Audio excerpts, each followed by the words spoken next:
राजधानी लखनऊ के स्वामी योगानंद बालिका इंटर कॉलेज की प्रधानाचार्य डॉक्टर साधना श्रीवास्तव से स्वतंत्र प्रभात मीडिया की टीम ने बातचीत की। उन्होंने बताया कि हमारे हब स्कूल में कई प्रकार के विषय का अध्ययन हमारे टीचर्स के द्वारा कराया जाता है, जिसमें शासन के द्वारा 8वीं तक के छात्राओं को निःशुल्क कॉपी, किताबें व यूनिफॉर्म प्रदान की जाती है व सरकार के द्वारा चलाए गए मिड डे मील में एजेंसियों के माध्यम से अच्छा भोजन प्राप्त हो रहा है। हमारे यहाँ स्पोर्ट्स को लेकर विशेष ध्यान दिया जाता है और एनसीसी व स्काउट गाइड की भी क्लास होती है। लखनऊ से संवाददाता रोशनी सोनकर की रिपोर्ट। स्वतंत्र प्रभात समाचार में आपका बहुत बहुत स्वागत है। संवाददाता रोशनी सोनकर के साथ आज हम लोग आए स्वामी योगानंद बालिका इंटर कॉलेज में। हमारे बीच मौजूद है प्रधानाचार्य। मैम, आपका नाम? डॉक्टर साधना श्रीवास्तव। जैसा कि मैम, आपको इस विद्यालय में कितना समय हो गया है? विद्यालय में प्रधानाचार्य का जो प्रिंसिपल का पद होता है, ओहदा बहुत अहम होता है, तो आपको कई चुनौतियों का भी सामना करना पड़ा होगा, तो इसकी विस्तार से जानकारी दीजिए। मैम, मेरा यहाँ पे सिलेक्शन जुलाई 2010 में हुआ है। आयोग से मेरा द्वारा चयन हुआ है। इसके पहले मेरी पोस्टिंग बलरामपुर में थी, वहाँ पे शिक्षिका के रूप में थी। वहाँ पे 22 वर्ष का मेरा अनुभव था और अब यहाँ पे मुझे लगभग 13 साल बीत चुके हैं। 3 से 2027 में मेरा रिटायरमेंट है। जब मैंने यहाँ पे प्रधानाचार्य पद का कार्यभार ग्रहण किया, उस समय हमारे यहाँ विद्यालय में मात्र ट्रेजरी से वेतन पाने वाली मात्र 2 शिक्षिकाएं थीं और बच्चों की संख्या लगभग 600 प्लस थी। इसके बाद 2 साल के अंतर पे वो शिक्षिकाएं भी अवकाश प्राप्त कर ली। ऐसी स्थिति आ गई कि एक समय आ गया कि हमारे विद्यालय में एक भी सरकारी शिक्षक नहीं थे और संख्या बच्चों की बहुत ज़्यादा थी। आसपास के क्षेत्रों से बहुत से बच्चे आते थे। निर्धन वर्ग के बच्चे हैं, उनसे किसी प्रकार की कोई सुविधा भी हम लोग नहीं ले सकते थे।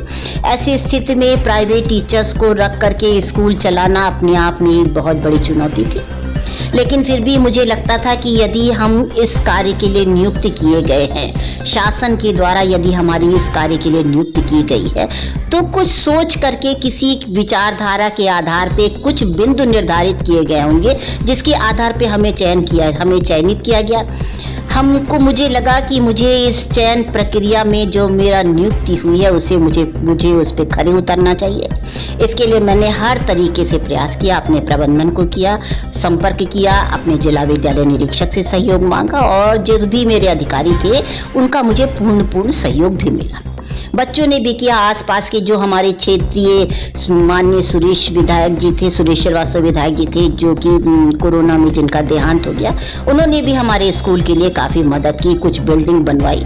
लेकिन फिर भी कहते हैं कि जब तक शासन सत्ता हमको सहयोग नहीं देगी, हम अपने आप अकेले नहीं कर सकते हैं। स्थिति ये है कि हमारे विद्यालय में छात्र संख्या तो लगभग 660 के प्लस है, लेकिन हमारे पास बच्चों को बैठाने के लिए मात्र 8 कमरे ही है। किसी प्रकार की कोई प्रयोगशाला नहीं है, कोई पुस्तकालय नहीं है। हमारे पास जो बच्चे आते हैं, जो पुराने बच्चे पढ़ करके जाते हैं, उनसे हम पुस्तकें इकट्ठा कर लेते हैं, पुरानी पुस्तकें, और उन्हीं पुस्तकों के माध्यम से हमने एक अपना टेम्परेरी पुस्तकालय भी संचालित कर लिया है। जो बच्चे पुस्तकें नहीं खरीद पाते हैं, वो उन पुस्तकों को हम उन बच्चों को दे देते हैं, एक रजिस्टर में एंट्री करा लेते हैं, नोट कर लेते हैं और रिक्वेस्ट करते हैं लीजिएगा तो दूसरे बच्चों की सहायता के लिए ये किताबें हमें वापस कर जाइएगा। इसी तरीके से हम अपने विद्यालय की व्यवस्था चलाते हैं, जिससे कि किसी बच्चे का भी नुकसान ना हो और आसपास के जो हमको दायित्व मिला है बच्चों को शिक्षित करने का, उसमें हम 100% सफलता प्राप्त कर सकें। आपके विद्यालय में कितने वर्ग हैं और कौन कौन से वर्ग में कौन कौन से विषय पढ़ाए जाते हैं और शिक्षिकाओं की वर्तमान में कुल कितनी संख्या है? हमारे विद्यालय में हमारा विद्यालय कक्षा 6 से 12 तक का है। 6, 7, 8 का एक सेक्शन है। कक्षा 9, 10 में 3 सेक्शन है, ABC। कक्षा 11 में 2 सेक्शन है, कक्षा 12 में 2 सेक्शन है। 9, 10 में तो जो सारे सब्जेक्ट हैं, मैथ्स, कॉमर्स, आर्ट्स तीनों ही हैं।